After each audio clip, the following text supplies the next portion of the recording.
नमस्कार, आप देख रहे हैं आज तक आपके साथ मैं हूं अंजना ओम कश्यप। आप देख रहे हैं देश का नंबर 1 डिबेट शो हल्ला बोल। आज बात पश्चिम बंगाल की। इस वक्त बंगाल से जुड़ी बड़ी खबर आ रही है। बंगाल के मुख्य सचिव आलपन बंदोपाध्याय, जिनको लेकर पूरा विवाद था, खींचतान ममता बनर्जी और मोदी सरकार के बीच। ममता बनर्जी ने उन्हें अपना मुख्य सलाहकार बना दिया है। ममता ने खुद इसका ऐलान किया, यानी तू डाल डाल में पात पात वाला एक खेल चल रहा है, जिसमें एक नौकरशाह को लेकर अजीब सी रस्साकशी ममता और मोदी सरकार के बीच। बंगाल के लिए आलपन की सेवा जरूरी है और इसीलिए इसका ऐलान किया है ममता बनर्जी ने कि वो अब उनके मुख्य सलाहकार होंगे। इससे पहले कि हम आपको अपनी रिपोर्ट दिखाएं, तमाम मेहमान हमारे साथ बहस में जुड़े, आपको सुना देते हैं ममता बनर्जी ने क्या कहा है। Bandyopadhyay, like him a bright officer, I will not allow him to leave us finally. Chief Secretary is okay. Today is the retirement day. It is his desire. He can take a decision. And I think he has the guts. He has the boldness. He has the honesty. He has the sincerity. And his name will be forever for the history of India, that how a bureaucrat is been victimized after his long services. And I allowed him to be Chief Advisor of Chief Minister. Chief advisor of chief minister, जी हां, मुख्य सलाहकार मुख्यमंत्री के अब आलपन बंदोपाध्याय बन चुके हैं। वही नौकरशाह जिनको लेकर ममता बनर्जी केंद्र सरकार से भिड़ गई। आज दिन भर आलपन बंदोपाध्याय को लेकर सियासी ड्रामा होता रहा। पहले पूरी खबर देखिए, फिर डिबेट की शुरुआत करेंगे। गौरव भाटिया हमारे साथ जुड़ रहे हैं, राष्ट्रीय प्रवक्ता भारतीय जनता पार्टी के। रिजू दत्ता मोर्चा संभालेंगे टीएमसी की तरफ से, लेकिन उससे पहले ये रिपोर्ट जल्दी से आपको दिखा देते हैं। किसी को आमंत्रण करके, निमंत्रित करके उसको बेइज्जत करना ये आपको शोभा नहीं देता है। सबको इनकम टैक्स का डर दिखाता है, सीबीआई का डर दिखाता है, सुबह से रात तक यही एजेंसी को देखे करता है। ये क्या कोई गवर्नमेंट चल रहा है? दीदी, ओ दीदी,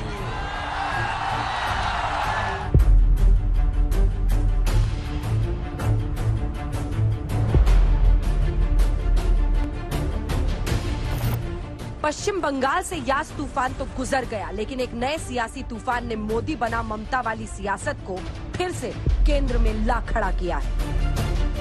एक तरफ केंद्र सरकार है, दूसरी तरफ पश्चिम बंगाल की ममता सरकार, तो बीच में मुख्य सचिव आलपन बंदोपाध्याय। 31 मई 2021 सुबह 10 बजे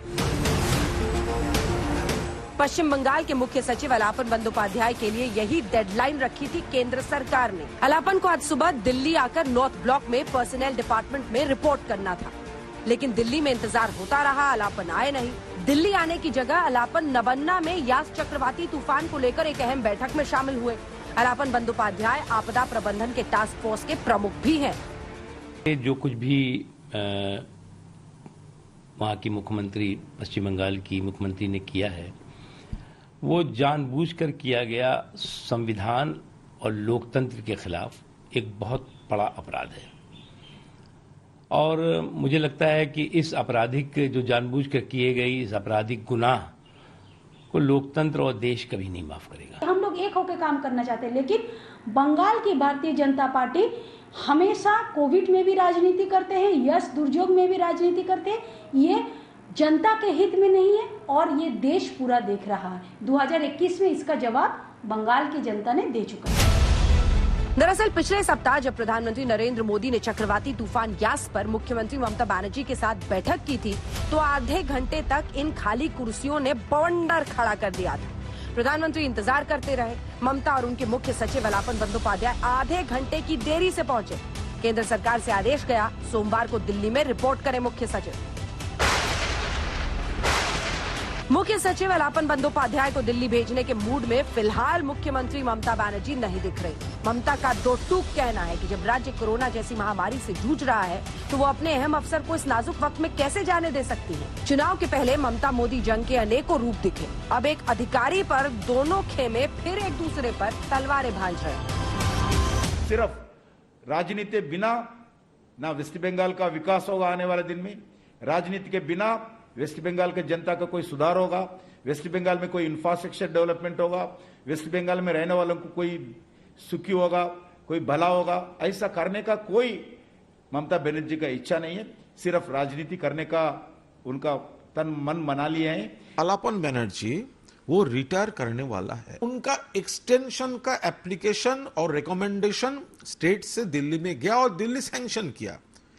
तो उसके बाद जब अचानक उसको ट्रांसफर का खत इशू हो रहा है, तो उसके पीछे पॉलिटिकली विंडिक्टिव जो मेंटालिटी है वही कम कर रहा है। एक अवसर पर इस विवाद की शुरुआत 10 मई को हुई, जब ममता बनर्जी ने प्रधानमंत्री नरेंद्र मोदी को चिट्ठी भेजकर मुख्य सचिव अलापन बंदोपाध्याय के कार्यकाल को 3 महीने का एक्सटेंशन देने की मांग की थी। 31 मई यानी आज अलापन बंदोपाध्याय का कार्यकाल खत्म हो रहा था। ममता की मांग के मुताबिक 24 मई को अलापन की सेवा के विस्तार को मंजूरी दे दी गई। अलापन को 31 अगस्त तक एक्सटेंशन मिल गया, लेकिन इसके 4 दिन बाद ही यानी 28 मई को मामले में नया ट्विस्ट आया। अलापन बंदोपाध्याय को केंद्र सरकार के department of personal and training से अटैच करने का आदेश जारी हो गया और उनकी ज्वाइनिंग का वक्त था आज यानी 31 मई सुबह 10 बजे। तो सुबह 10 बजे मुख्य सचिव को रिपोर्ट करने का वक्त दिया गया। सुबह 10 बजे के ही करीब पीएम को ममता बनर्जी ने आज इस पर चिट्ठी लिख डाली। सुबह 11 बजे मुख्य सचिव की ममता के साथ अहम बैठक हुई। शाम 5 बजे 30 मई को दरअसल दिल्ली नहीं आने का फैसला बीते दिन ही मुख्य सचिव की तरफ से बताया जा रहा है ले लिया गया था। रात 10 बजे 28 मई को दिल्ली से ये तबादले की चिट्ठी उन तक पहुंची थी। अलापन बंदोपाध्याय ममता बनर्जी के बेहद करीबी नौकरशाह माने जाते हैं। उन्हें टेक्स्ट बुक मैन कहा जाता है, यानी वो नियमों के पाबंद नौकरशाह माने जाते हैं। 2 सरकारों के टकराव में अब उनके ऊपर अनुशासनात्मक कार्रवाई की तलवार लटक गई है।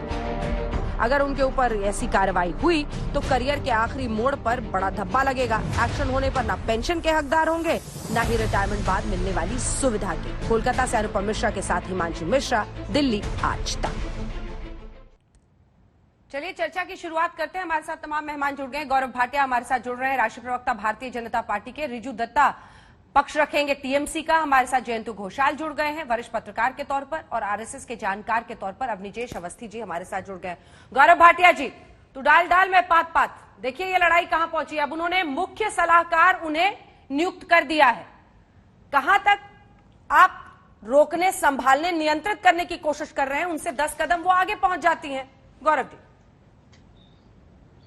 अंजना जी, मैं तो कहूंगा हमारी दुआएं हैं ममता बनर्जी बहुत आगे जाएं, लेकिन ऐसा ना हो कहीं सरहद पार करके संविधान को तार-तार करके कुछ गलत कर जाएं। और ये वही बात है, एक कहावत कही जाती है Anjana ji, that small man big ego. तो स्मॉल वुमेन बिग ईगो मतलब बड़े पद पे बैठ के अपनी सोच को आप बढ़ा नहीं पाए। और ये कहने की वजह क्या है? देखिए, हम सबको पता है साइक्लोन आया, साइक्लोन यास। प्रधानमंत्री जी की प्राथमिकता क्या थी कि पश्चिम बंगाल की जनता को, ओडिशा की जनता को राहत कैसे पहुंचे। इस वक्त आप मुझे बताइए, जो पत्र आया है वो कितना निंदनीय है। जिस तरह की भाषा का प्रयोग, जिस तरह के बिंदु उठाए गए हैं बिना संविधान को पढ़े, ये अपने आप पे दर्शाता है खिसियानी बिल्ली खंबा नोचे। वो कहती है एक लोकल एमएलए को आपने क्यों बुला लिया।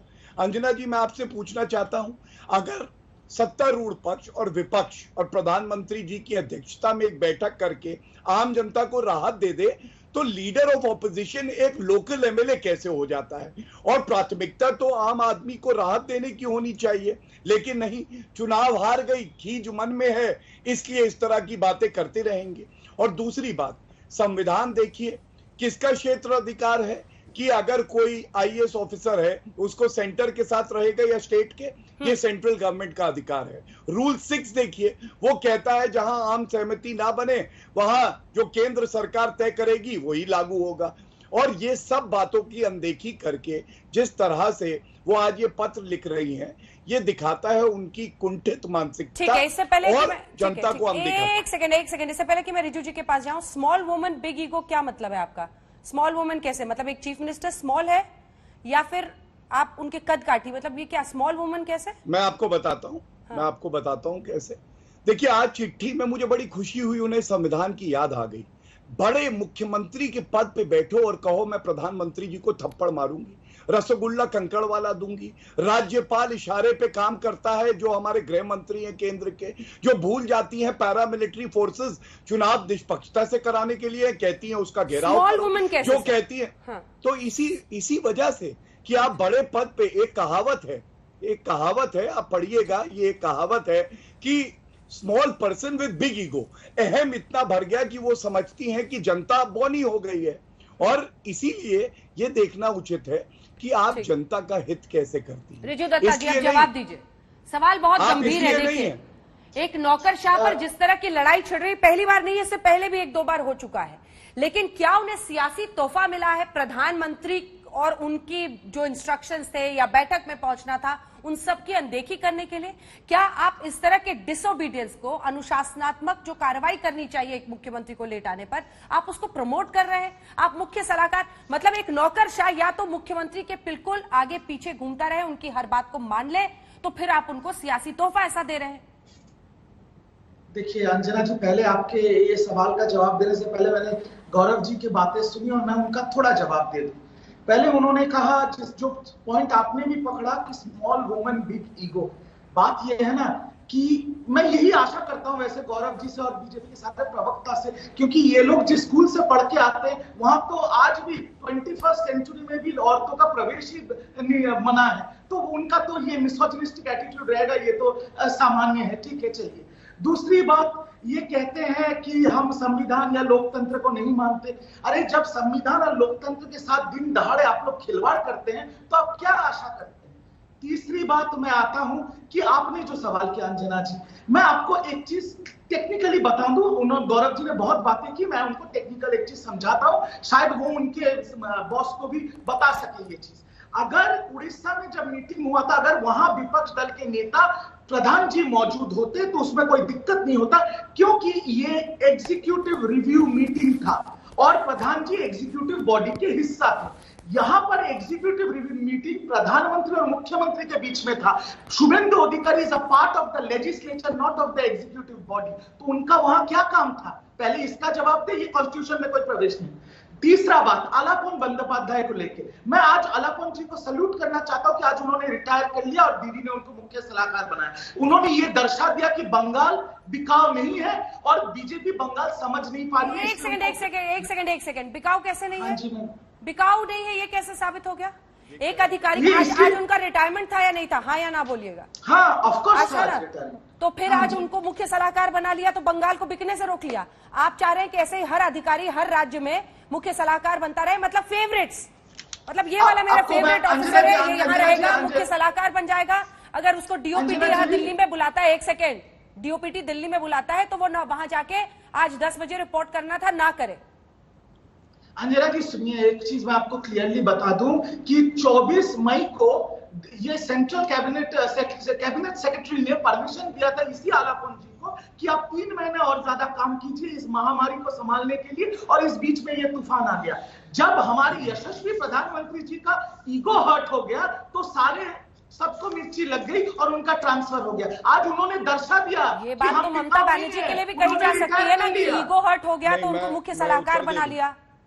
हाँ, उन्होंने तो खुद रिटायर किया, वो रिटायर किया, ममता बनर्जी ने बोला मुख्य सलाहकार बन जाए, वो तो अपने दिन रिटायरमेंट के दिन पे रिटायर किया। तो अब उनके 3 महीने के एक्सटेंशन और कोविड पर काम करने की जरूरत नहीं है, अब वो chief adviser to chief minister बन जाएंगे। हाँ, वो काम करेंगी, वो ही काम करेंगे जो वो काम करते आ रहे हैं, और उनको हमारे स्टेट की जरूरत है, पर वो चीफ सेक्रेटरी के तौर पे नहीं, मुख्य सलाहकार के तौर पे काम करेंगे, बस कोई दिक्कत नहीं है। उन्होंने तो रिटायर कर लिया, अब तो केंद्र सरकार का कोई हक नहीं बनता उनके ऊपर, खत्म हो गया। जयंत घोषाल जी, किसका ईगो ज्यादा बड़ा दिख रहा है?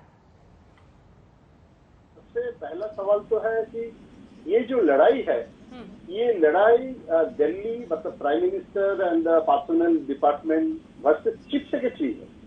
अगर मान लेता हूं फॉर आर्गुमेंट से कि Mamata Banerjee disrespecting constitution, Mamata Banerjee unconstitutional है, Mamata Banerjee small woman with high ego, तो ये तो आप ममता बनर्जी के खिलाफ बीजेपी बोल रहे हैं, not government, BJP as a spokesman of BJP आप बोल रहे हैं, अच्छी बात। लेकिन अगर ममता जी के खिलाफ तो एक्शन लीजिए ना, ममता को चिट्ठी लीजिए, ममता जी को शोकॉज कीजिए। कॉन्स्टिट्यूशन में 355 है, 356 है, एक पब्लिक सर्वेंट, उसको एडवाइजर बनना भी तो कोई दिक्कत नहीं है, रिपेन मिनिस्टर बन सकता है। भास्कर खुलदे वेस्ट बंगाल काडर था, वो प्राइम मिनिस्टर के सेक्रेटरी टू पीएम था, अभी एक्सटेंशन में एडवाइजर टू पीएम बन गए हैं, वो भी तो बने हैं ना प्राइम मिनिस्टर ऑफिस में। तो एडवाइजर बनना कोई अनकॉन्स्टिट्यूशनल भी नहीं है।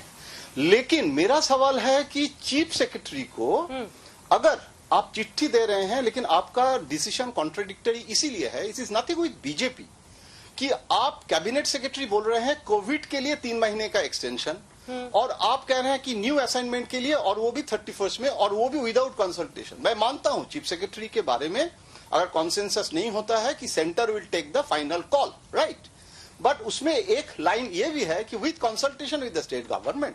तो कंसल्टेशन कहां हुआ? ये जो चिट्ठी आया है इसमें ये भी नहीं लिखा है कि वो तो रविशंकर जी ने बोला है, लेकिन वो वॉकआउट किए हैं, डिसरेस्पेक्ट किए हैं चीफ सेक्रेटरी, इसीलिए बुला रहे हैं। तो सो कॉज आप किसके लिए कर रहे हैं? आपको ये भी कहना है और वो भी स्टेट गवर्नमेंट को भी बताना है। नहीं, मेरा कहना है कि बीजेपी और तृणमूल लड़े। अभी तो बाई इलेक्शन आ रहा है ना, ममता बनर्जी का फिर से बाई इलेक्शन है। जैसे आपने हरा दिया, शुभेंदु अधिकारी जीत गए हैं, अच्छी बात है, वैसे भवानीपुर से भी एक अच्छा कैंडिडेट देके आप ममता बनर्जी को हरा दीजिए। This is your right. 77 BJP का एमएलए बहुत बड़ी बात है, कहां 3 सीट से ज्यादा नहीं हुआ था, अभी उसके जगह इतना बड़ा सीट है। पॉलिटिकली लड़िए, लेकिन एक पब्लिक सर्वेंट जो अगर चीफ मिनिस्टर कहे कि मेरे साथ चलो, तो चीफ मिनिस्टर को वो अगर वो कहते कि हम नहीं जाएंगे, I will not go with chief minister, I will sit with the prime minister, I am disrespecting chief minister, तो क्या वो पब्लिक सर्वेंट के लिए वो अच्छा होता? तो अगर आपका शिकायत है तो ये लड़ाई आप किसके साथ लड़ रहे हैं? आज तो चर्चा सीएस लेके हो रहा है। ठीक है, एक बार अवनीश जी बोले, फिर गौरव जी आप जवाब दीजिएगा। ठीक है, जो जयंतोदा बोल रहे हैं अवनीश जी, सियासी लड़ाई लड़िए, सियासी लड़ाई लड़िए, इसमें ब्यूरोक्रेट्स को, नौकरशाहों को घसीटने की क्या जरूरत है, कह रहे हो? अंजना जी, आज जो भी घटनाक्रम हुआ है जिसमें अलप्पन बंदोपाध्याय को सलाहकार नियुक्त किया गया है, ये कोई अप्रत्याशित नहीं है। 2 दिन पहले ही जयंतोदा मेरे साथ एक डिबेट में थे और उन्होंने कह दिया था कि इसमें कोई दिक्कत नहीं है, ममता बनर्जी उनको अपना सलाहकार नियुक्त कर लेंगी। तो उस दिन से ये साफ हो गया था कि ये कुछ होने वाला है। महत्वपूर्ण बात ये नहीं है, महत्वपूर्ण बात यह है कि जिस तरीके से संघीय चरित्र में जो भारतवर्ष के संविधान में दिया गया है, उसमें इस तरीके का विवाद होना दोनों के लिए, केंद्र और राज्य दोनों के लिए अच्छा नहीं है, और खासतौर से बंगाल की जनता के लिए अच्छा नहीं है। किसी को भी अपनी ईगो के ऊपर नहीं रखना चाहिए। मैं एक बात बड़ी साफ सी कहूं कि इसमें बड़ी साफ सी बात है, नियोक्ता कौन है अलप्पन बंदोपाध्याय का? जो नियोक्ता है उसके नियम कानूनों का पालन करना किसी भी आईएएस अफसर के लिए, किसी भी अधिकारी के लिए कानूनी रूप से, संवैधानिक रूप से ठीक है। क्या ममता बनर्जी का जयंतोदा 6 घंटे तक सीबीआई के अफसर ऑफिस में जाकर बैठना, तब संविधान याद नहीं आया था कि ये नहीं करना चाहिए? और ये कोई पहली घटना नहीं है, ये लगातार घटनाएं हुई हैं। इस विवाद को किसी ना किसी तरीके से बंद करना चाहिए, ताकि बंगाल में जिस तरीके की हिंसा हो रही है और अभी भी हो रही है, उस हिंसा से, प्रतिहिंसा से जो वहां पर चुनाव के बाद की है, उस हिंसा से कैसे निजात पाया जाए, उसको कैसे कंट्रोल किया जाए, ये महत्वपूर्ण है। और सरकार अगर एक्सटेंशन देती है तो उस एक्सटेंशन को खत्म करने का अधिकार भी होता है जिसने एक्सटेंशन दिया। और सरकार ने तो ममता बनर्जी की बात को मान करके उनको एक्सटेंशन दे दिया था, लेकिन अगर वो मैनुअल का, आईएएस मैनुअल का अगर पालन नहीं करते तो सरकार को अधिकार है ना वो अनुशासनात्मक कार्रवाई करने का। ठीक है, यही पूछते हैं गौरव भाटिया से। गौरव जी, क्या आपकी सरकार अनुशासनात्मक कार्रवाई करेगी? मेरा सवाल सुनिए, देखिए लगातार ये आरोप आपकी सरकार, मतलब जब भी आप लोग प्रचार के लिए जाते थे, वहां राज्यपाल जी भी थे, वो यही कहते थे कि नौकरशाहों को अपने नियंत्रण में, अपने इशारे पर ममता बनर्जी काम करा रही हैं। सवाल तो ये है कि क्या केंद्र एक राज्य सरकार के तहत आ रहे अधिकारियों के हाथ को अमेट सकता है? उनसे क्या आप चाह सकते हैं कि आप यहां पर आइए, यहां रिपोर्ट कीजिए, जबकि वो उनको चाहती है कि वहां पर काम करें? क्या ये सही है? अंजना जी, देखिए, अहम ये नहीं है कि जनता, ममता बनर्जी का अहम क्या है। अहम ये है कि जनता का हित किसमें है, और सबसे पहले कानून और संविधान से हमारा देश चलेगा।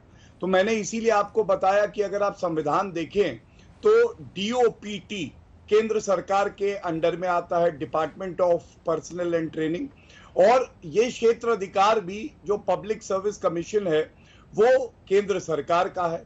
रूल 6 में, जयंतो जी बहुत ही पढ़े लिखे पत्रकार हैं, लेकिन उन्होंने कहा कि आप जो फैसला लेंगे अंतिम वो बातचीत करके लेंगे। जयंतो जी, ऐसा है नहीं, रूल 6 में ये है कि आप पहले बातचीत करेंगे, अगर एक मत नहीं होता केंद्र और प्रदेश का तो केंद्र सरकार फैसला करेगी, ये रूल 6 कहता है। और मैं आपको बताऊं कि दुख तब होता है जब ममता बनर्जी को आज तो संविधान की याद आ जाती है, लेकिन ये संविधान कहाँ था, जो बात मैं पहले कह रहा था, जब आप इलेक्शन कमीशन ऑफ इंडिया पे आरोप लगाते हैं, पैरामिलिट्री फोर्सेस को आप कहते हैं कि घेराव करो, गवर्नर को आप गालियां देते हैं, आप शब्द कहते हैं, और आप भूल जाते हैं कि गवर्नर ने क्या कहा जब चुनाव के परिणाम आए और निर्दोष नागरिकों की जान जा रही थी, तो गवर्नर ने संविधान की याद दिलाते हुए कहा ममता बनर्जी को कि इन निर्दोष नागरिकों की जान नहीं जानी चाहिए, कानून व्यवस्था तुम्हारा जिम्मा है। और एक बात और बता दूं, अम्फान साइक्लोन आया, केंद्र की सरकार ने 2750 करोड़ रुपया दिया पश्चिम बंगाल को, इन्होंने घोटाला किया, कलकत्ता हाईकोर्ट ने फटकार लगाई, एक ऑडिट ऑर्डर किया, ये सर्वोच्च न्यायालय गए कि पारदर्शिता नहीं होनी चाहिए, सर्वोच्च न्यायालय ने निरस्त कर दिया। बात यहां जनता की होनी चाहिए। प्रधानमंत्री जी के इस दौरे का मकसद क्या था? मकसद था कि आपस में बात करके जो सबसे ठोस कदम उठाए जा सकते हैं वो उठाए जाएं। एक काउंटर क्वेश्चन है गौरव जी, आपसे एक काउंटर क्वेश्चन है, इसीलिए आपको इंटरप्ट कर रही हूँ। एक काउंटर क्वेश्चन है, मुझे दो बातें समझाइए। एक तो उनको 3 महीने का एक्सटेंशन मिल गया था एक अधिकारी को, बिल्कुल, तो या तो अनुशासनात्मक कार्रवाई के तहत आप उनको बुला रहे थे आज, और अगर ये कर रहे हैं शो कॉज नोटिस है तो फिर आगे की कार्रवाई क्या होगी? अब तो उन्होंने मुख्य सलाहकार बना लिया, क्या वजह रही, आज क्यों बुलाया गया था उन्हें 10 बजे? अंजना जी, जो विधिक सलाह हम लोग देते हैं वो आप मुफ्त में चैनल पे लेना चाहती हैं, लेकिन मैं आपको संवैधानिक दृष्टि से एक बात कह दूं, मैं भारतीय जनता पार्टी का प्रवक्ता हूं, मैं सरकार की बातचीत नहीं कर सकता हूं, लेकिन एक बात जरूर है कि अगर सेंट्रल गवर्नमेंट ये मानती है किसी IAS अधिकारी को आप जनहित में अटैच करना चाहते हैं तो ये क्षेत्र अधिकार केंद्र सरकार का है। और दूसरी बात, कोई सस्पेंशन ऑर्डर आया नहीं है, अभी वो रिलीव हुए भी नहीं है जो मेरी जानकारी है। ऐसे में क्या ममता बनर्जी उनकी नियुक्ति कर सकती हैं? ये एक विधिक प्रश्न जरूर उठाया जाए। जवाब दीजिए भाई रिजू दत्ता जी, मनमानी चलेगी? पहले देखिए अंजना जी, अगर मनमानी का बात आ रहा है तो ये भी तो गलत है ना कि दिल्ली गवर्नमेंट केंद्र सरकार में इतना दिन बैठ के उनका इतना दिल्ली का लड्डू उन्होंने चख लिया कि वो नौकरशाह को बंधुआ मजदूर समझते हैं, वो भी तो गलत बात है। नहीं, बट नाक की लड़ाई भी क्यों बन जाता है एक अधिकारी? नहीं, एक सेकंड, नहीं, आप ही जवाब दीजिएगा, आप ही से जवाब दीजिएगा, पूरी बात कहिएगा, लेकिन एक अफसर इतना इंडिस्पेंसिबल एक सरकार के लिए क्यों हो जाता है? क्यों एक अधिकारी पर, जब आज उनका रिटायरमेंट का दिन है वैसे ही, इतना इंडिस्पेंसिबल क्यों है आखिर कि उस पर नाक की लड़ाई बना ली जाए? नहीं, नाक की लड़ाई वाला बात ही नहीं, आपको समझना पड़ेगा। वो चीफ सेक्रेटरी के तौर पे वो पूरा ये कोरोना मैनेजमेंट में वो काम कर रहे थे। जब ये तूफान आया उसके बाद उसी दिन, जिस दिन उनका चिट्ठी आया, उसी दिन ममता बनर्जी ने दीघा चेयरमैन बोर्ड के उनको चेयरमैन बनाया ताकि जल्द से जल्द काम हो, जिनके घर टूट गए, जिनके फसल सब बाढ़ में बह गए, उनके लिए काम कर, तो वो जनहित में काम कर रहा है। अभी आपके प्रधानमंत्री के दिल को थोड़ा चोट पहुंचा, इसलिए जो आदमी जनहित में काम कर रहा है उसको आप आपका नौकर समझ के दिल्ली बुला लेंगे, ये कौन सा संवैधानिक काम, ये कौन सा लोकतंत्र में ये चलेगा? बात ये सब नहीं है, बात सिर्फ बहुत सिंपल है, भाजपा को बंगाल समझ में नहीं आ रहा। मिस्टर दत्ता, भाजपा को किसी भी अधिकारी की DOPT को कोई अकाउंटेबिलिटी है या नहीं, या कंप्लीट अलीजियंस, यानी पूरी तरह से जो राज्य सरकार है उसकी हर बात में हाँ मिलाने पर यह तोहफा मिल जाता है? DOPT को कोई अकाउंटेबिलिटी किसी अधिकारी की बचेगी या नहीं बचेगी जिसकी राज्य में पोस्टिंग है? अरे 100% है, पर जो आर्टिकल 6/1 का बात यहाँ पर इतना ब्रेक के बाद लौट रहे हैं, यहीं से चर्चा मैं कुछ कहना चाहता हूँ। नाक की लड़ाई क्यों एक अधिकारी पर, यह सवाल भी तो लोग पूछ रहे हैं ना। और क्या कंप्लीट एलिजेंस, यानी पूरी तरह से एक राज्य सरकार के सामने नतमस्तक एक अधिकारी हो जाए जिसकी वजह से ऐसे कदम उठाए जा रहे हैं? जो आरोप विपक्ष का है, क्या तोहफा दिया जा रहा है? चक्रवात चला गया लेकिन सियासी तूफान छोड़ गया। आप बहस देख रहे हैं इसी मुद्दे पर, क्योंकि बंगाल में एक नौकरशाह को लेकर जिस तरह का बवाल छिड़ा है, पहले तो केंद्र की तरफ से कहा गया कि आज वो सुबह 10 बजे DOPT में यहां पर वापस रिपोर्ट करे, आज उनका रिटायरमेंट होना था, 3 महीने का एक्सटेंशन था। अब ममता बनर्जी ने उन्हें मुख्य सलाहकार बना दिया है, इसी पर हम चर्चा कर रहे हैं। मैं रिजू जी, एक सेकंड, आप गौरव भाटिया जी जवाब दीजिएगा। रिजू जी, आपके पास आते हुए जो उसका मुझे जवाब नहीं मिला कि एक अधिकारी एक मुख्यमंत्री के लिए इतना इंडिस्पेंसिबल, यानी उनके बिना काम नहीं चलेगा, कैसे बन गया? क्योंकि कोई भी सरकार हो, कोई भी नौकरशाह हो, कोई भी अधिकारी हो, बड़ा सीमलेस होता है कि किस तरीके से आपको आखिरकार 3 महीने कितने दिन कब तक चलेगा, या फिर ये नाक की लड़ाई?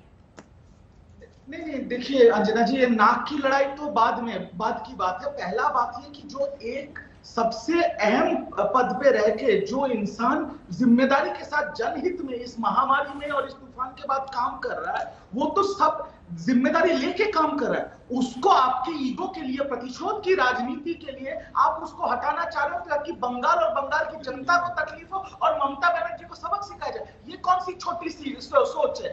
अगर प्रधानमंत्री सोचते कि हिटलरी शासन चलाएंगे वो, तो मैं आपको बता दूं बंगाल ये मंजूर नहीं करेगी। उनको गुलामी मुबारक हो, हम गुलामी स्वीकार नहीं करेंगे। हम अपने रास्ते पे चल रहे हैं और हम संविधान और लोकतंत्र को मान के चल रहे हैं। अगर आप कहेंगे कि ये गलत है तो आप बोलिए ना कि जिनको 3 महीने का एक्सटेंशन मिला उनको उनके रिटायरमेंट के 48 घंटे पहले दिल्ली बुला लेना, जब वो महामारी में जनहित में और देशहित में काम कर रहे हैं। वो कौन सा लोकतंत्र है और वो कौन सा आपका फेडरल स्ट्रक्चर है?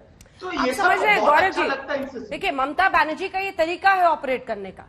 वो किसी भी मुद्दे पर जो उनकी सरकार से जुड़ा हुआ है, कभी भी केंद्र को सब कुछ ओवररूल करने नहीं देंगी, ना कुछ चने चबा देंगी, चाहे वो एक अधिकारी का ही दिल्ली रिपोर्ट करना क्यों ना हो। और उन्होंने कर दिया, मुख्य सलाहकार बना दिया उन्हें आज। देखिए, कौन किसको चने चबवाएगा ये तो वक्त ही बताएगा। और ये कहा भी जाता है कि अगर दांत ना हो तो अखरोट नहीं चबाने चाहिए राजनीति में।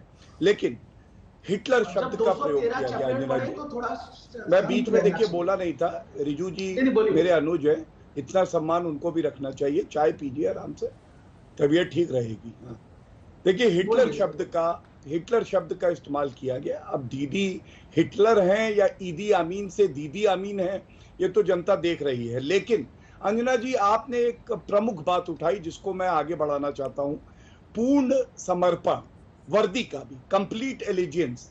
ये जो वर्दी है ना, ये पहली बार धरने पे दिखी थी पश्चिम बंगाल में। आजाद भारत के इतिहास में ऐसा कभी नहीं हुआ था। और आप मुझे बताइए, वर्दी हो, आईएएस ऑफिसर्स हो, ये तो संविधान के तहत कार्य करेंगे ना, किसी व्यक्ति विशेष के नहीं करेंगे। लेकिन दुखद ये है कि दीदी को लगता है कि ये मेरी अपनी जागीर है, इनसे जो चाहे मैं कराऊं। आवाज उनकी प्रमुख बिंदु उठाया है। ठीक है, पूरा कर ले। एक बार मुझे अवनीजेश जी और जयंतो दास से भी कमेंट लेना है। ठीक है गौरव जी, बात पूरी कीजिए। बात आई है, ये ऐसा ही है कि अगर आप आईना देखो और सूरत पसंद ना आए तो आप आईने का दोष बताएं। उन्होंने कहा कि चीफ सेक्रेटरी के लिए इस तरह का ऑर्डर पास किया है, जो निचले स्तर पे अधिकारी हैं उनके मनोबल का क्या होगा। अंजना जी, सवाल यह है, जब इलेक्शन कमीशन ऑफ इंडिया ईमानदारी से इलेक्शंस करवा रही थी और दीदी आरोप लगा रही थी, तो इलेक्शन कमीशन के अधिकारियों के मनोबल का क्या? पैरामिलिट्री फोर्सेस जब जान पे खेल के निष्पक्ष तौर पे चुनाव करवा रही थी और उनका घेराव का एक आदेश दे रही थी दीदी अपने कार्यकर्ताओं का, तो मनोबल का क्या हो रहा था? और दूसरी बात, एमएलए छोटा नहीं होता है। लीडर ऑफ ऑपोजिशन अगर सम्मिलित होना चाहता है और प्रधानमंत्री चाहते हैं कि एक सकारात्मक बातचीत हो, तो ममता बनर्जी को खींच किस बात की? चुनाव हार गई तो खुंदक निकाल रही है आप लीडर ऑफ ऑपोजिशन पे। बंगाल की जनता से आपको कोई मतलब नहीं? ममता दीदी मस्त, बंगाल की जनता त्रस्त। ये कब से होने लगा? इस पर जयंतदा मैं आपसे रिस्पॉन्स लेना चाहती हूँ। ममता दीदी तो वही सियासी खेल खेल रही है ना। अब अगर शुभेंदु जीत कर आए हैं तो वो आए हैं। हाँ, देखिए, और सबकी भूमिका अपनी अपनी है, आपको ये एक्सेप्ट करना पड़ेगा। लाजा हार्ट तो रखना ही पड़ेगा ना। आप जीत के आई हैं, आप ही मुख्यमंत्री हैं, इसको कौन डिनाई कर सकता है? उसका जगह नहीं। ठीक है, एक बार जयंतदा बोल नहीं। आज अंजना जी आज मुझे कोई ऑफिसर मुझे बात कर रहे थे मेरे साथ, कह रहे थे कि बीजेपी अभी हारने के बाद, अभी जैसे जय श्री राम बोलने से ममता जी को मतलब बहुत चिढ़ जाती थी। अभी जय श्री राम फैक्टर तो पश्चिम बंगाल में तो चुनाव हार गए हैं, लेकिन शुभेंदु अधिकारी को एक ऐसे फैक्टर है जिसमें इरिटेशन ममता बनर्जी को बढ़ाना है और उसमें पॉलिटिकल बीजेपी का फायदा होता है। तो इसीलिए शुभेंदु अधिकारी पॉलिटिकल ट्रॉफी बनी गए ना सर। मैं ये विवाद में नहीं पड़ना चाहता। इलेक्शन ट्रॉफी बन गए हैं। हाँ, वो तो उनके लिए इलेक्शन ट्रॉफी के समान ही है ना। हाँ, ममता दी को हराने वाला शख्स तो एक ऐसा ट्रॉफी है जिसको वो दिखाएंगे हर जगह। पॉलिटिकल है। हाँ। नहीं, मैं ये कह रहा हूँ, नहीं अंजना जी, मेरा थोड़ा सुनिए। मैं कहना चाहता हूँ कि ममता जी को भी शुभेंदु अधिकारी से चीरना नहीं चाहिए। और रैदर वो अगर इग्नोर करते हैं, वो that is Mamata Banerjee instinctive politics. वो सही है या गलत है वो अलग बात है, लेकिन दैट इज ममता बनर्जी। मेरा कहना है कि प्राइम मिनिस्टर आज देश के सबसे बड़ा लीडर है, नेचुरल लीडर है, पॉपुलर लीडर है। पॉपुलैरिटी जो घटने का जो सर्वे आ रहा है उसके बावजूद भी कोई अभी ऑपोजिशन ऑल्टरनेटिव नहीं है। तो प्राइम मिनिस्टर जो बलवान है उसको क्षमा ज्यादा शोभा देता है। चाणक्य कौटिल्य में है ना कि जो दुर्बल है उसको क्षमा इतना शोभा नहीं देता है। जो स्ट्रांग लीडर का क्षमा जो है वो ज्यादा। देखिए, मैं भाटिया जी, मैं वाजपेयी जी के समय एक सेकंड लूंगा। अजीत जोगी चीफ मिनिस्टर आए थे और सिर्फ 1-1 मीटिंग था, तो वो 10 एमएलए लेके आ गए और शक्ति सिन्हा थे और बाकी सब लोग, विजय गोयल स्टेट मिनिस्टर थे। प्राइम मिनिस्टर के जाके शिकायत किया, 10 लोगों को लेके कैसे आ जाए, प्रोटोकॉल ये वो, मतलब जो लॉजिस्टिक्स जैसे आज हम लोग चर्चा कर रहे हैं, ये नहीं होना चाहिए, वो नहीं होना चाहिए। तो वाजपेयी जी ने कहा था कि चलो 10 लोगों को आने दो ना। वो जबरदस्ती कर रखे करेंगे, धरना देंगे पीएम के सामने तो बड़ा इशू बनेगा। इशू को ही खत्म करो ना, आने दो। तो अजीत जोगी को कहा कि आप तो ब्यूरोक्रेट थे, आप ऐसे क्यों बिहेव कर रहे हैं, वो इंटरनली बोल दिए। तो देखिए, कभी कभी आज के दिन में ना मोदी जी जैसे पॉपुलर और इतना स्ट्रांग लीडर, मैं चाहता हूं ममता जी को भी, अगर ममता जी अगर वहां जाके रिसीव करते सबसे अच्छा होता। और सेंटर और स्टेट का जो रिलेशनशिप और जो बोनहमी एक मैकेनिज्म होना चाहिए। हम पश्चिम बंगाल के बंगाली हूं, मैं चाहता हूं कि कम से कम पश्चिम बंगाल, हमारे देश के प्रधानमंत्री पश्चिम बंगाल के भी प्रधानमंत्री हैं, और ममता बनर्जी भी अगर इस समय बीजेपी तृणमूल लड़ाई लड़े, वो वायलेंस के इशू में, हर इशू में, लेकिन प्रधानमंत्री जी के साथ ममता जी को रिश्ता, मतलब एक कोई पर्सनल रिश्ता नहीं है, लेकिन एक अच्छा मैकेनिज्म अगर इवॉल्व किया जाए, और उसके लिए दोनों तरफ से सोचना चाहिए। मतलब अगर आप ऐसे करेंगे, मतलब जो मैं बार बार कह रहा हूं ना कि prime minister is prime minister, और उसके जो कद है वो बहुत बड़ा कद है। आलापन बंदोपाध्याय, मैं आपको बता रहा हूं, रैदर आलापन को होम सेक्रेटरी नहीं किया था, उसके कारण इस समय मीडिया परसेप्शन था कि he was not as close to other bureaucrats. पर पीएम की बैठक के लिए इसी चीफ सेक्रेटरी को वहां मौजूद रहना चाहिए था या नहीं? Known as a very textbook bureaucrat. हाँ, ठीक है, नियम से ही चलते हैं, लेकिन जयंतोदा, पीएम की बैठक के लिए चीफ सेक्रेटरी को वहां मौजूद रहना चाहिए था या नहीं? वो जब आप मेरे सवाल का जवाब दीजिए ना। क्या पीएम को वेट कराना सही था? पूछिए कितना अच्छा रिश्ता है गवर्नर के साथ। जयंतोदा, आपने कहा 3 बार, कहते थे कि मेरा ये समस्या है, ये समस्या है। अचानक ये मुझे लगता है इसमें भी सेंटर के तरफ से भी ये बीजेपी का प्रॉब्लम नहीं है, रादर बीजेपी को कहा गया स्टेट लेवल में रिएक्शन ना देने के लिए। दिलीप घोष रिएक्शन नहीं दिया, सेंटर स्टेट का मामला है, बीजेपी का नहीं है, वो लोग रिएक्शन देंगे। आपने 3 बार बोला पीएम बहुत बड़ी चीज है, पीएम है, पीएम है, कॉन्स्टिट्यूशन को, जैसे भाटिया जी कह रहे हैं। लेकिन भाटिया जी, आप एक बहुत इंपॉर्टेंट इशू उठाया, आपने बताया कि रेजिग्नेशन दिया, पीसीआर से तो बता रहे हैं, आवाज जा रही है। जयंतोदा, नहीं, ये हमें भी सवाल है, क्योंकि नरसिम्हा राव प्राइम मिनिस्टर थे, ममता बनर्जी ब्रिगेड पैरेड में रिजाइन कर दिए, रेजिग्नेशन एक्सेप्ट नहीं हुआ था, और 1 महीने के बाद नरसिम्हा राव ड्रॉप किए ममता बनर्जी को, गिरिजा व्यास डेप्यूटी मिनिस्टर के साथ, दोनों को नोटिफिकेशन प्रेसिडेंट हाउस से किया था। तो आज अगर आलापन बनर्जी को रेजिग्नेशन सेंटर एक्सेप्ट नहीं करेंगे, तो वो एडवाइजर के नाते कल से काम शुरू नहीं कर सकते हैं। तो इसीलिए अभी भी इतना जल्दबाजी में एडवाइजर अनाउंस करना चाहिए था या नहीं, जैसे भाटिया जी कह। हाँ, चलिए ठीक है, मैं लौटूंगी आपके पास, आवाज नहीं जा रही थी। एक बार जल्दी से गौरव जी इसका जवाब दे दीजिए, फिर मैं अपनी जैसी फौरन आपके पास आ रही हूँ, क्योंकि पीएम है तो फिर ऐसे में इंतजार नहीं कराना चाहिए ना। चीफ सेक्रेटरी को तो वहां पर मौजूद रहना चाहिए था। जो पॉलिटिकल लोग हैं वो समझते रहे बात की बात। देखिए, बिल्कुल अंजना जी, आज प्राथमिकता क्या होनी चाहिए? साइक्लोन यास आया, प्रधानमंत्री जी नागरिकों के लिए तो वहां गए थे, अपने लिए थोड़ी ना गए थे, कोई पिकनिक थोड़ी ना चल रही थी वहां पे। मुख्यमंत्री की प्राथमिकता, चीफ सेक्रेटरी की प्राथमिकता क्या होनी चाहिए? ओडिशा में तो कोई दिक्कत नहीं आई, तो पश्चिम बंगाल में ही हर बात दिक्कत क्यों आती है? अब ममता बनर्जी इंतजार अलग कराती हैं, बताया जा रहा है कुछ कागज देती हैं, उसके बाद चली जाती हैं, मैं अनुमति लेके चली गई। इस मीटिंग से ज्यादा जरूरी क्या हो सकता है? दूसरी बात, जयंतो जी ने कहा बड़ा दिल दिखाना चाहिए।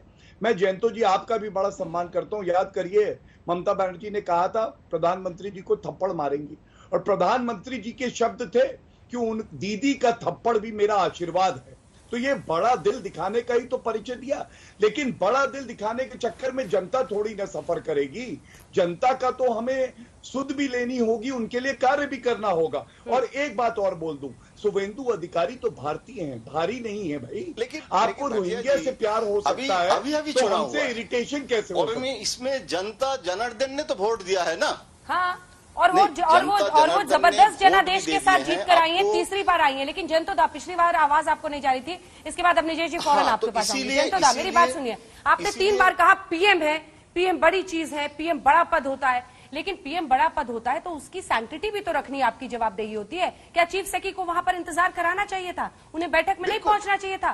पॉलिटिकल लोग तो समझते रहेंगे, लेकिन क्या अगर एक चक्रवात तूफान पर पीएम की बैठक है और चीफ सेक्रेटरी पहुंचेंगे नहीं क्योंकि वो अपनी स्टेट की पॉलिटिकल एलिजियंस को ज्यादा इंपॉर्टेंट मानते हैं? देखिए, मैं आपके साथ सहमत हूं अंजना जी, कोई झगड़ा नहीं है। मैं अगर ममता बनर्जी के जगह होते तो मैं सबसे पहले एयरपोर्ट में जाके प्राइम मिनिस्टर को रिसीव करते।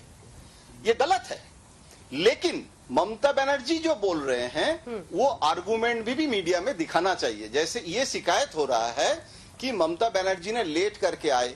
ममता बनर्जी कह रहे हैं कि हमको टेक ऑफ के पहले हम दूसरी जगह थे और हमको जो लीस्ट रात में दिया था उसमें शुभेंदु अधिकारी का नाम नहीं था। आपसे ये और शुभेंदु अधिकारी ऑन रिकॉर्ड टेलीविजन में बताया। कुछ और हो सकता है क्या जयंत जी? इस बैठक से ज्यादा महत्वपूर्ण कुछ हो सकता है? देश का प्रधानमंत्री आ रहा है कि लोगों को राहत मिले, नहीं। उनका दर्द कैसे बांटे, इससे ज्यादा महत्वपूर्ण क्या हो सकता है, ये बताइए। नहीं, बिल्कुल मैं आपके साथ सहमत हूं सर। लेकिन ममता बनर्जी जो कह रहे हैं कि प्रधानमंत्री वेस्ट बंगाल विजिट नहीं करने आए थे, वो ओडिशा से जाके एयरपोर्ट में जब जाने के पहले एग्जीक्यूटिव मीटिंग बुलाया, बहुत अच्छी बात है। नहीं, हमको पूरा करने दीजिए। I am not a politician sir. मैं एयरपोर्ट में जब ममता बनर्जी कह रहे हैं हम दीघा में प्रोग्राम था और वो प्रोग्राम कैंसिल करके सिर्फ प्रधानमंत्री जी को सम्मान देने के लिए, ये प्रेस कॉन्फ्रेंस में ममता ने बताया, मैंने टेलीविजन में ही सुना कि हम आए थे लेकिन हमको डिपार्चर के लिए लेट हुआ। तो मेरा कहना है कि ये जो छोटे छोटे इश्यूज है, 15 मिनट आधा घंटा, ममता बनर्जी कह रहे हैं हमको 1 घंटा रुकना पड़ा, आप कह रहे हैं कि आधा घंटा लेट पहुंचा, तो ये आधा घंटा 1 घंटा मतलब इसमें क्या है? मुझे लगता है कि चुनाव में पराजय में राजनीतिक जो हैंगओवर, आप सहमत होंगे, वो हैंगओवर से अभी आपको भी नहीं, आप लड़ाई लड़िए, आप बिल्कुल लड़िए सर। और आप नेक्स्ट अगर 356 हो जाए, 356 हो जाए तो अलग बात है। नहीं तो शुभेंदु अधिकारी अगर चीफ मिनिस्टर क्या ये चुनावों का हैंगओवर चल रहा है अभी?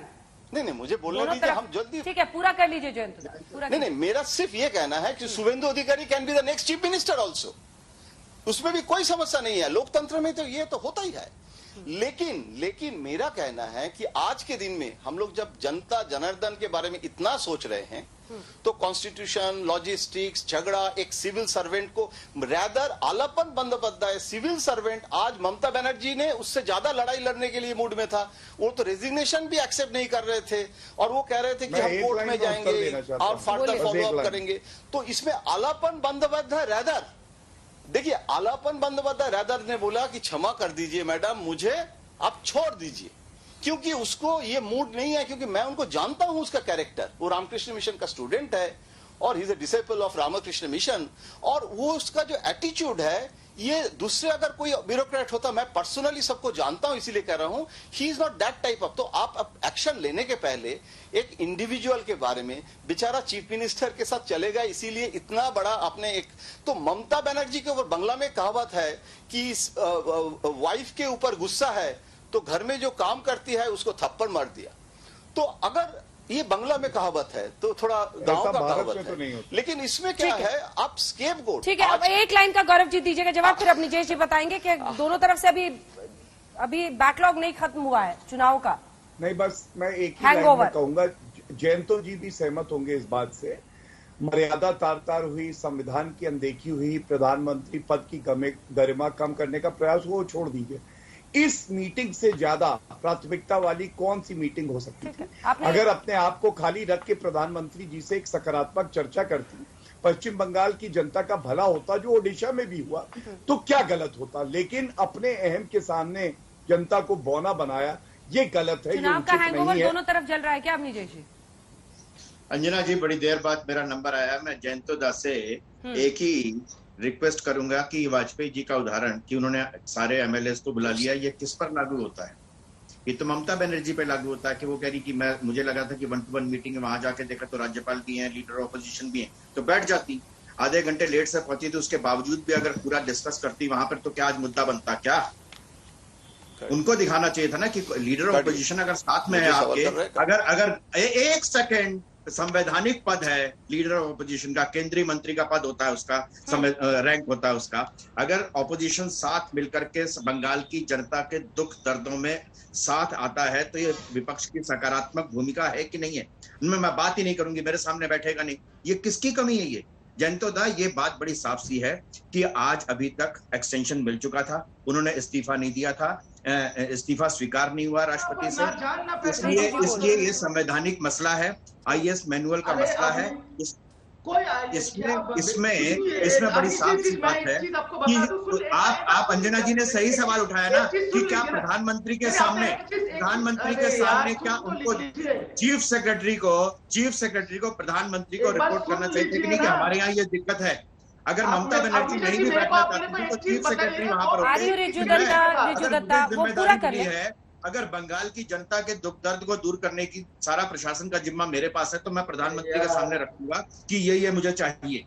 ये बड़ी साफ सी बात है, बड़ी छोटी सी बात है और बड़ी आवश्यक बात है। ये अगर वो इतना भी पालन नहीं कर सकते तो मुझे लगता है कि सिविल सर्विसेज के जो मैनुअल है उनका कोई मायने नहीं रखता। रिजू जी, ये ममता जी की शिकायत थी ना, वो कहती थी मुख्यमंत्रियों की बैठक में नॉन बीजेपी स्टेट के सीएम्स को बोलने नहीं देते हैं, उनका ये आरोप था पीएम पर, और जब उन्हीं से मीटिंग करने के लिए वहां पर बैठे तो यहाँ ऐसी बेरुखी। और उसका एक्सटेंशन देखिए कि अब ब्यूरोक्रेट को आप मुख्य सलाहकार बना रहे हैं आज।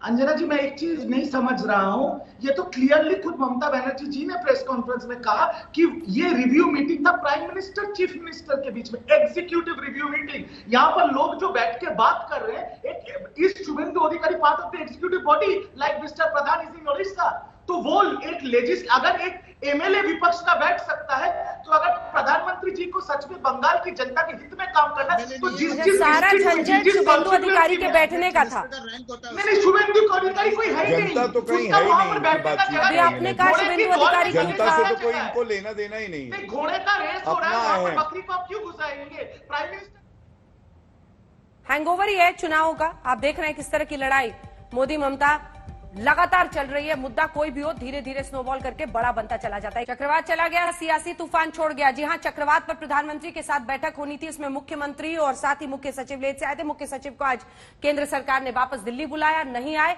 और अब ममता ने उन्हें मुख्य सलाहकार नियुक्त कर दिया है। आज ही उनका रिटायरमेंट हुआ है। देखते रहिए आज तक।